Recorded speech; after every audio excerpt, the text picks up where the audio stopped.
Christian dan temannya Erik Aulia sedang berbincang-bincang di sebuah taman pada tanggal 30 Oktober 2024. Erik Christian tiba-tiba berhenti dan berlutut di hadapan Erik Aulia untuk mengungkapkan perasaannya. Namun, usaha itu ditolak mentah-mentah oleh Erik Aulia yang kemudian menampar Erik Christian dan meninggalkan tempat itu.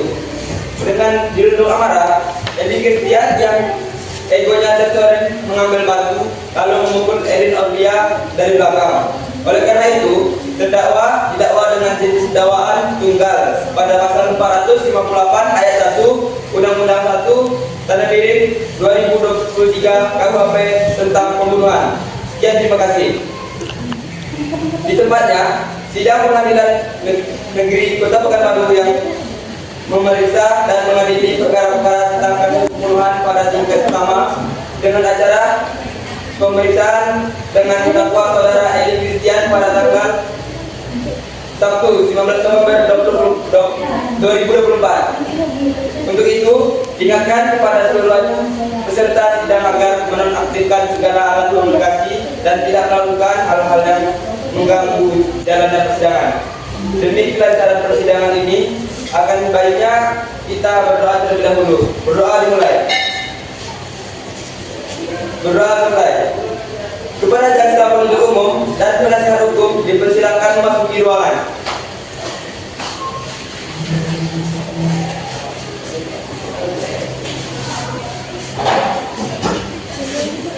Majelis hakim akan segera memasuki ruangan.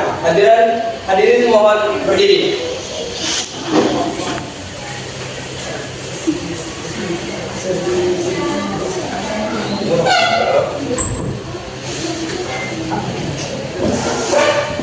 Hadirin mohon duduk kembali.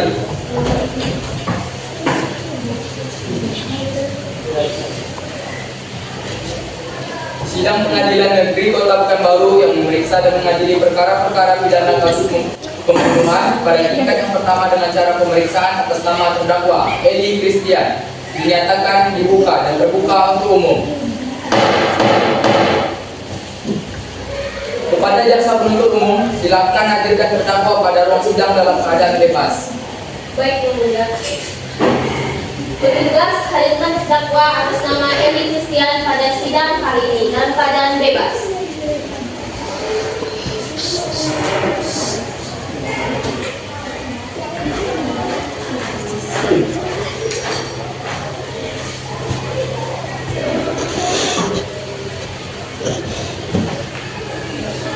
Saudara terdakwa, apakah dalam keadaan sehat dan siap untuk mengikuti persidangan hari ini?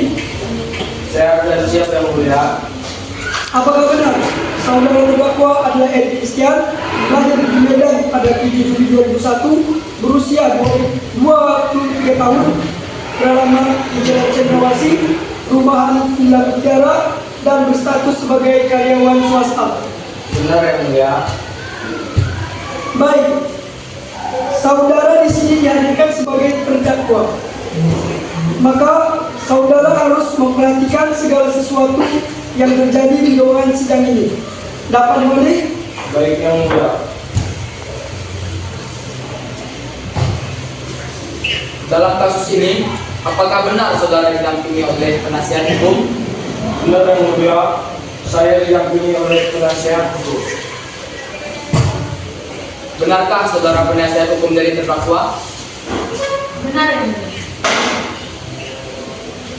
Kepada penasihat hukum, silakan maju ke depan dan tunjukkan surat kuasa dan surat izin pengacara. Dan kepada jaksa penuntut umum, silakan maju ke depan untuk diperiksa kelengkapannya.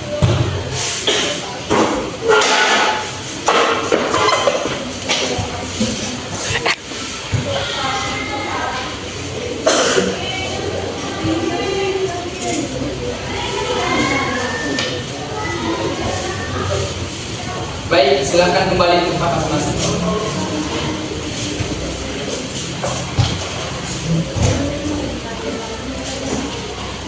Agenda sidang pada hari ini adalah pembacaan surat dakwaan dari jaksa penuntut umum. Kepada jaksa penuntut umum dipersilakan. Majelis Hakim yang mulia, penasihat hukum yang kami hormati, serta hadirin sekalian, izinkan saya membacakan surat dakwaan. Surat dakwaan nomor PDN 38 Pekanbaru 11 2024 bahwa pada Rabu 30 Oktober 2024 terdakwa atas nama Eli Christian membunuh temannya Erwin Aulia dengan motif pembunuhan yaitu cinta yang ditolak. Terdakwa lalu kabur meninggalkan korban dan saksi korban Putri Asyifa menemukan korban terkapar tak bernyawa sesaat setelah mati di sekitar TKP. Terdakwa didakwa dengan dakwaan pasal 458 ayat 1 Undang-Undang 1/2023 tentang KUHP mengenai pembunuhan dengan masa tahanan paling lama 15 tahun penjara. Sekian, terima kasih. Kepada penasihat hukum, apakah ingin melakukan pembelaan? Benar ya, Mulia. Baik, kepada penasihat hukum dipersilakan melakukan pembelaan. Terima kasih, Yang Mulia. Dari rekaman CCTV yang ditunjukkan dan dari pengakuan terdakwa sendiri bisa dibuktikan bahwa korban menyerang terdakwa terlebih dahulu karena merasa jijik. Ini merupakan pelanggaran terhadap pasal 352 KUHP. Maka dari itu, di sini terdakwa memiliki motif untuk bela diri sesuai dengan pasal 49 ayat 1 KUHP. Baik, bagaimana jaksa penuntut umum? Apakah tetap ada dakwaan atau ada tambahan tuntutan? Ada yang benar. Saya ingin menekankan tentang batas bela diri dalam hukum. Pasal 49 ayat 2 KUHP berbunyi, pembelaan terpaksa yang melampaui batas yang langsung disebabkan oleh guncangan jiwa yang hebat karena serangan atau ancaman serangan itu tidak dipidana. Di sini kata terpaksa harus kita garisbawahi dan di rekaman bukti yang sudah kita lihat tampak terdakwa tidak dalam keadaan terpaksa untuk mengajukan batu ke para korban. Pihak penuntut umum juga memiliki barang bukti yang mulia. Tajamnya batu sebesar 10 dikali 8 cm membuat saya hampir mendakwa terdakwa dengan gugatan membawa senjata tajam. Saat dipertimbangkan kembali tindakan terdakwa, dilihat bahwa terdakwa memiliki dendam terhadap korban yang muncul seketika setelah terdakwa ditolak oleh korban. Hal ini mendorong terdakwa untuk melakukan hal yang impulsif dan membunuh korban. Apakah penasihat hukum ingin mengajukan keberatan atau ada pembelaan? Ada yang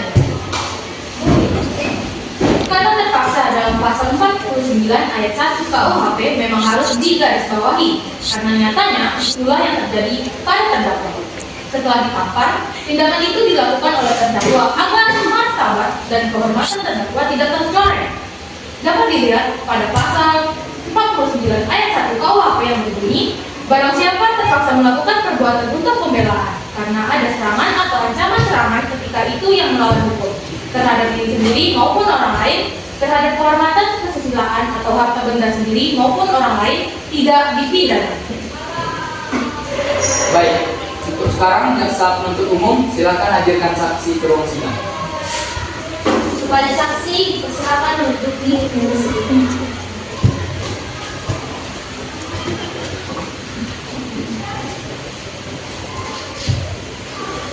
Baik, apakah saudara dalam keadaan sehat dan siap mengikuti sidang hari ini? Siap, Yang Mulia. Apakah saudara bernama Putri Asyifa, lahir di Pekanbaru pada 10 Juni 2001, berusia 23 tahun, beralamat di Jalan Anggrek nomor 7, Pekanbaru, dan berstatus sebagai pelajar? Benar, Yang Mulia. Sebelum saudara dimintai keterangan, saudara akan bersumpah terlebih dahulu. Apakah saudara siap? Siap, Yang Mulia.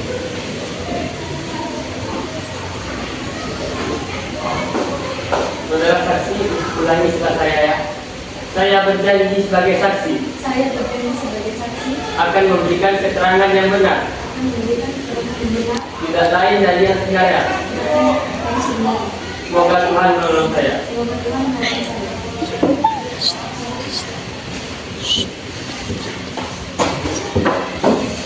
Pertanyaan pertama, apa hubungan saudara dengan terdakwa? Saya tidak memiliki hubungan apapun dengan terdakwa, Yang Mulia. Saya hanya kebetulan ada pembunuhan yang terjadi. Silakan kepada jaksa penuntut umum untuk bertanya kepada saksi. Baik, Yang Mulia. Kepada saksi, silakan beritahu kapan dan bagaimana kronologi kejadian itu terjadi. Baik, sekitar pukul 2. Waktu itu saya sedang berjalan dengan sampah dekat di rumah sampah. Karena saya biasanya membuang sampah saat siang ketika pada rumah telah selesai. Tiba-tiba saya mendengar suara teriakan kesakitan dan suara hantaman batu, maka dari itu saya langsung berlari ke arah sumber suara. Dan ketika Ketika saya sampai di sana, korban sudah tergeletak di lantai. Baik, setelah itu apa yang saudara lakukan? Saya berlari ke arah korban untuk mencari apakah korban masih hidup. Saya melihat kepala korban sudah bocor dan kaki korban sudah tidak ada gerakan. Saya pun berteriak meminta pertolongan. Terima kasih atas jawabannya. Sebelumnya saya ingin bertanya, apakah saudara memiliki hubungan dengan korban? Tidak ada. Saya memiliki hubungan dengan korban maupun pelaku. Baik. Selanjutnya pembelaan terdakwa, silakan penasihat hukum. Terima kasih Yang Mulia. Saudara saksi, apakah saudara mendengar kata-kata kasar dilontarkan oleh korban kepada terdakwa? Terima kasih. Benar, saya mendengar percakapan yang banyak kata-kata kasarnya. Walaupun tidak melihat badannya, tapi saya yakin suaranya adalah suara perempuan. Maka dari itu, benar adanya bahwa korban telah menyinggung pasal 315 KUHP tentang penghinaan ringan. Instruksi Yang Mulia. Instruksi diterima. Pelanggaran pasal 315 KUHP hanya dilakukan apabila dalam status tidak terprovokasi. Dalam kasus ini, korban diprovokasi oleh pengakuan cinta terdakwa sehingga tidak bisa dikategorikan penghinaan ringan. Yang Mulia, pasal 315 KUHP mengatakan penghinaan ringan adalah penghinaan yang dilakukan dengan sengaja, maka diprovokasi ataupun tidak, korban tetap dengan sengaja melontarkan kata-kata kasar kepada terdakwa. Lagi pula, jika alasan terprovokasi ingin dipakai, maka terdakwa di sini tidaklah bersalah, karena tindakan terdakwa dasari motif penolakan cinta korban yang memprovokasi terdakwa. Maka dari itu, kami berharap agar majelis hakim dapat mempertimbangkan kasus ini dan memberikan keringanan hukuman kepada terdakwa. Yang Mulia, saya harus menanggapi pendapat dari penasihat hukum ini. Yang pertama, saya ingin menegaskan bahwa pasal 315 KUHP tentang penghinaan ringan hanya relevan apabila terdapat penghinaan verbal tanpa provokasi yang berarti. Dalam hal ini, kita harus mempertimbangkan konteks penuh dari kejadian tersebut. Korban menolak pengakuan cinta terdakwa, memang, namun bukan dengan niat untuk menghina terdakwa secara pribadi. Bahkan penolakan tersebut datang setelah terdakwa melakukan tindakan yang sangat memaksa. Jadi, menurut jaksa, penolakan korban ini tidak bisa dikategorikan sebagai penghinaan ringan. Benar Yang Mulia, saya berpendapat bahwa penolakan korban tidak dapat dijadikan alasan atau pembenaran untuk tindakan yang sangat ekstrem dari terdakwa. Penolakan korban terhadap perasaan terdakwa adalah hal yang wajar dan tidak dapat digunakan dengan cara kekerasan apapun. Lagi pula, berdasarkan pasal 455 KUHP tentang penganiayaan, apapun yang menjadi alasan emosional terdakwa tidak dapat membenarkan tindakan yang melampaui batas kewajaran. Korban tidak melakukan penghinaan ringan, melainkan hanya menanggapi tindakan terdakwa dengan cara yang tegas. Oleh karena itu, penghinaan ringan dalam pasal 315 KUHP sama sekali tidak relevan di sini. Yang Mulia, izinkan saya menggarisbawahi bahwa meskipun jaksa menyebut tindakan terdakwa sebagai tindakan kekerasan yang tidak dapat dibenarkan, kita harus melihat bahwa provokasi dari korban juga berperan besar dalam memicu tindakan terdakwa. Memang terdakwa bertindak dengan marah, tetapi ini adalah akibat langsung dari penolakan yang tidak hanya verbal, tetapi juga dilakukan dengan cara yang sangat menyinggung perasaan terdakwa. Dalam hal ini, menuntut pasal 49 KUHP yang mengatur tentang alasan pengurangan hukuman akibat keadaan tertentu yang meringankan. Maka, tindakan terdakwa bisa dilihat dalam konteks emosional yang dipicu oleh provokasi korban. Yang Mulia, meskipun saya mengakui bahwa terdakwa berada dalam keadaan emosional yang kuat, hal itu tidak bisa menjadi alasan yang membenarkan tindakannya. Mengapa? Berdasarkan pasal 49 KUHP, kita memang bisa mempertimbangkan adanya keadaan yang meringankan. Tapi ini tidak mengubah kenyataan bahwa pembunuhan terjadi akibat tindakan yang disengaja dan tidak proporsional. Tindakan kekerasan yang dilakukan oleh terdakwa terhadap korban tidak hanya terbatas pada penghinaan verbal yang dilakukan oleh korban, tetapi juga merupakan tindak kekerasan yang sangat berlebihan, sebagaimana diatur dalam pasal 455 KUHP. Berdasarkan semua fakta dan bukti yang ada, saya berpendapat bahwa tidak ada alasan untuk mengurangi hukuman terhadap terdakwa. Tindakannya bukanlah akibat dari penganiayaan ringan yang dilakukan oleh korban, melainkan sebuah pembunuhan yang didasari oleh marah yang berlebihan dan emosi yang berlebihan tanpa alasan yang sah menurut hukum.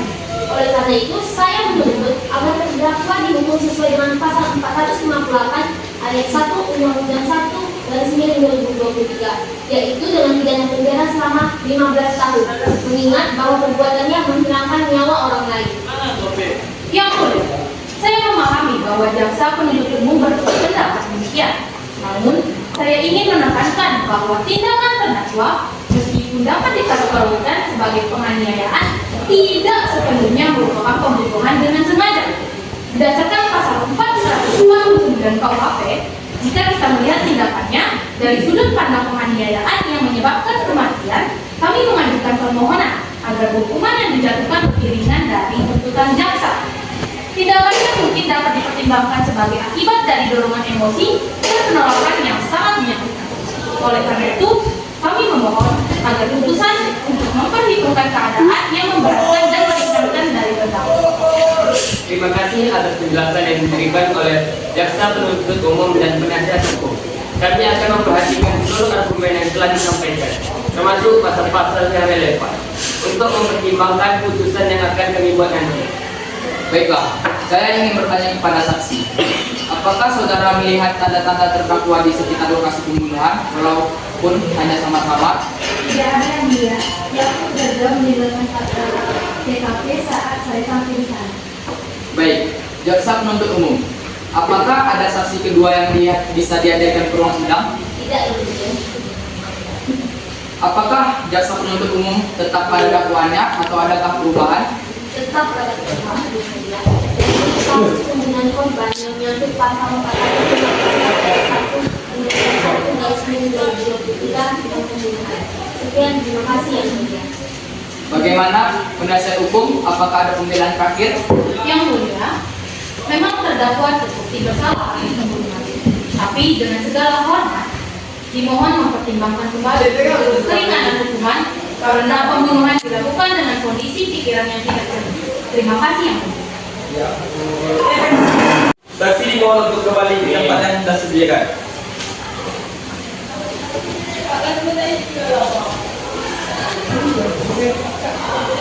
Selanjutnya, pembacaan putusan dan vonis terdakwa oleh hakim kedua. Kepada terdakwa, silakan berdiri.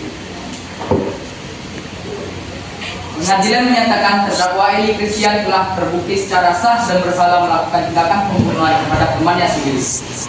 Keputusan menjatuhkan pidana atas pelanggaran hukum yang berkesesuaian dengan pasal 458 ayat 1 Undang-Undang 1/2023 KUHP. Terdakwa Eli Christian dijatuhkan sanksi hukuman selama 15 tahun penjara.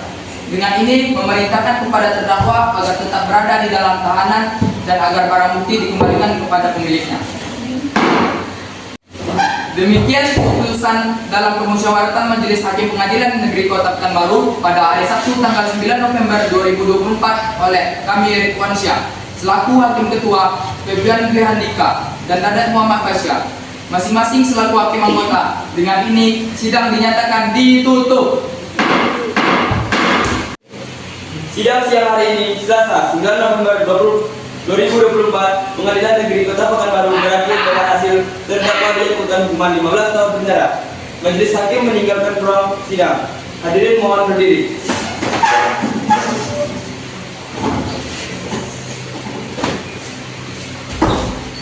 Hadirin mohon duduk kembali.